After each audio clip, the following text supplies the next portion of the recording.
বন্দর girls school and কলেজের নতুন ম্যানেজিং কমিটি গঠিত। জেলা প্রতিনিধি মিয়া পাবেল।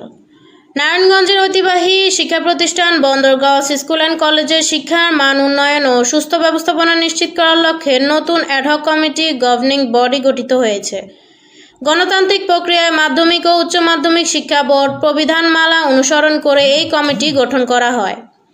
নবগঠিত কমিটিতে সভাপতি হিসেবে সর্বসম্মানিত ক্রমে নির্বাচিত হয়েছেন বিশিষ্ট শিক্ষা অনুরাগী ও সমাজসেবক জনাবা রেজওয়ানা হক এবং সদস্য সচিব হিসেবে রয়েছেন প্রতিষ্ঠান প্রধান মোহাম্মদ মিজানুর রহমান, অভিভাবক প্রতিনিধি হিসেবে মোহাম্মদ শফিকুল ইসলাম, শিক্ষক প্রতিনিধি হিসেবে মোহাম্মদ অলিউল্লাহ। এ সময় অ্যাডহক কমিটির সভাপতি জনাবা রেজওয়ানা হক বলেন, আমি রেজওয়ানা হক সুমি, সাবেক কাউন্সিলর, নারায়ণগঞ্জ সিটি কর্পোরেশন 19, 20, 21 নম্বর ওয়ার্ডের, এবং বর্তমানে আমি সরকারি কদম রসুল কলেজে প্রভাষক হিসেবে আছি ব্যবস্থাপনা বিভাগে। আমাদের নারায়ণগঞ্জ 5 আসনে সম্মানিত 4 নির্বাচিত সংসদ সদস্য অ্যাডভোকেট আবুল কালাম সাহেব ও তার সুযোগ্য পুত্র এবং রাজনৈতিক সচিব আবুল কাউসার আশা আমাকে এই বন্দর গার্লস স্কুল অ্যান্ড কলেজের অ্যাডহক কমিটির সভাপতি হিসেবে নির্বাচিত করেছেন এবং সেজন্য তাকে আমার এই দায়িত্ব দেওয়ার জন্য তাদেরকে আমি আন্তরিক ধন্যবাদ জানাচ্ছি।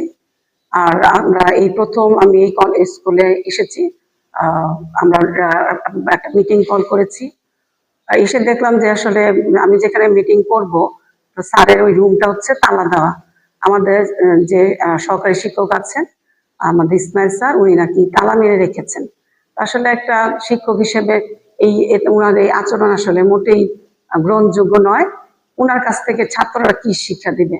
আমাদের এই স্কুল এন্ড কলেজের অনেক রেপুটেশন আছে, অনেক সুনাম আছে, এটা আসলে ওনার মাধ্যমে আমাদের এটা হচ্ছে বদনাম হচ্ছে। এই ইসমাইল স্যারের যদি কোনো সমস্যা থাকে আমরা খতিয়ে দেখবো যে আসলে রুলস এন্ড রেগুলেশনের মধ্যে কি আসে এবং এমপি মহোদয়ের মাধ্যমে এটা উনি যাতে উপস্থাপনা করে তাতে উনি সমাধান চায়। আমি আশা করি যে অবশ্যই এমপি সাহেব এই ব্যাপারে সহযোগিতা করবেন।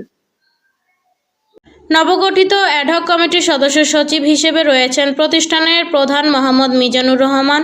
এ সময় তিনি বলেন, অধ্যক্ষ ভারপ্রাপ্ত বন্দর গার্লস স্কুল অ্যান্ড কলেজ, আমি 26/3/2023 থেকে এই বন্দর গার্লস স্কুল অ্যান্ড কলেজের ভারপ্রাপ্ত অধ্যক্ষ হিসাবে দায়িত্ব পালন করে আসছি।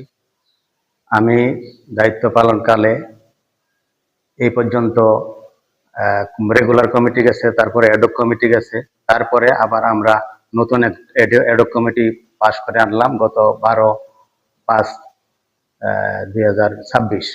তো সেই হিসাবে আজকে আমাদের এই নতুন গভর্নিং বডির মিটিং ছিল। তো মিটিংয়ে আমাদের সম্মানিত সদস্য 2 জন আসছেন আর একজন হজে আছেন।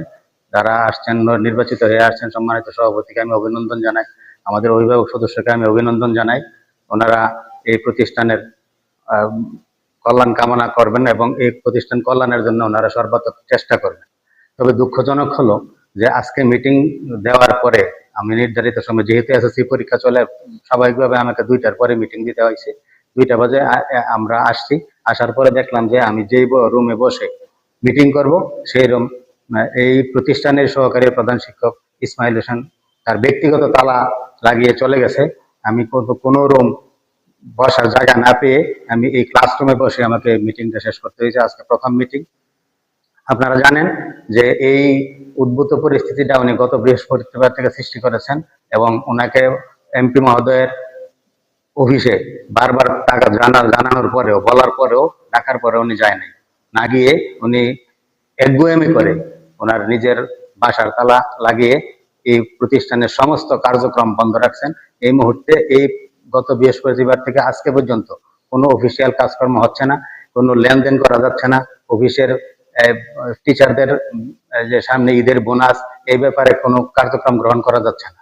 আমি আমাদের সম্মানিত সভাপতি আছে, সম্মানিত অভিভাবক সদস্য আছে, সম্মানিত গভর্নিং বডির কাছে আমার বিনীত অনুরোধ, অতি দ্রুত এমপি মহোদয়ের সহযোগিতায় এই বিষয়টি দ্রুত সমাধান করে এই প্রতিষ্ঠানের যাতে স্বাভাবিক কার্যক্রম চলমান করে, আমি আশাবাদ ব্যক্ত করছি। এই সময় নবগঠিত অ্যাডহক কমিটির অভিভাবক সদস্য শফিকুল ইসলাম, নারায়ণগঞ্জ ৫ আসনে ৪ বারের সংসদ সদস্য অ্যাডভোকেট আবুল কালামের রাজনৈতিক সচিব আবুল কাউসার আশাকে ধন্যবাদ জানিয়ে তিনি বলেন, মোহাম্মদ শফিকুল ইসলাম, সমাজসেবক। আমি এই বর্তমানে এই বন্দর গার্লস স্কুল অ্যান্ড কলেজের অভিভাবক সদস্য হিসেবে আছি। আজকে প্রথম মিটিং। অ্যাকচুয়ালি দুঃখের সহিত বলতে হয় যে আজকে মিটিংটা হওয়ার কথা ছিল প্রিন্সিপাল রুমে, সে জায়গায় হচ্ছে স্কুলের পরীক্ষা শেষে একটা ক্লাসরুমে এই মিটিংটা হচ্ছে। এখানে যে ইসমাইল সাহেব তার ব্যক্তিগত তালা দিয়ে এখানে রুমটাকে তালা মেরে রেখেছে, এটা দুঃখজনক ঘটনা যে স্কুলে এইরকম অসৎ আচরণ আসলে শিক্ষার্থীরা শিক্ষকদের কাছ থেকে কি পাবে।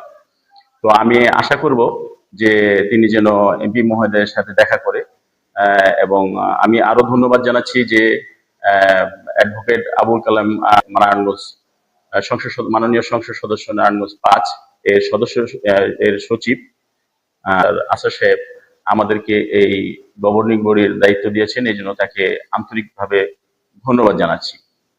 এবং ইসমাইল স্যারকে আমি অনুরোধ জানাবো ব্যক্তিগতভাবে বা কমিটির পক্ষ থেকে আমি অনুরোধ জানাচ্ছি, যেহেতু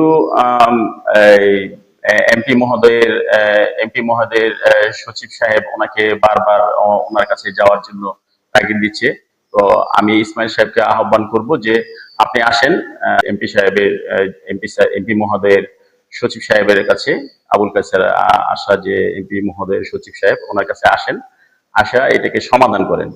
আপনি তো 2023 সাল পর্যন্ত দায়িত্ব পালন করার পরে আর প্রিন্সিপাল রুমে ছিলেন না দায়িত্বে, তো এখন আপনি তালা দিতে পারেন না। তো আমরা সবাই গভর্নর বডি সবাই চেষ্টা করব আপনাকে নিয়ে সমস্যাটা সমাধান করার জন্য, এবং স্কুলের জন্য যথাসম্ভব শিক্ষার্থীরা যেন ভালো শিক্ষা এই স্কুল থেকে গ্রহণ করতে পারে সেই চেষ্টাই ইনশাআল্লাহ করব। সর্বশেষ আল্লাহ রাব্বুল আলামিনের কাছে শুকরিয়া জানিয়ে আমি আমার বক্তব্য এখানে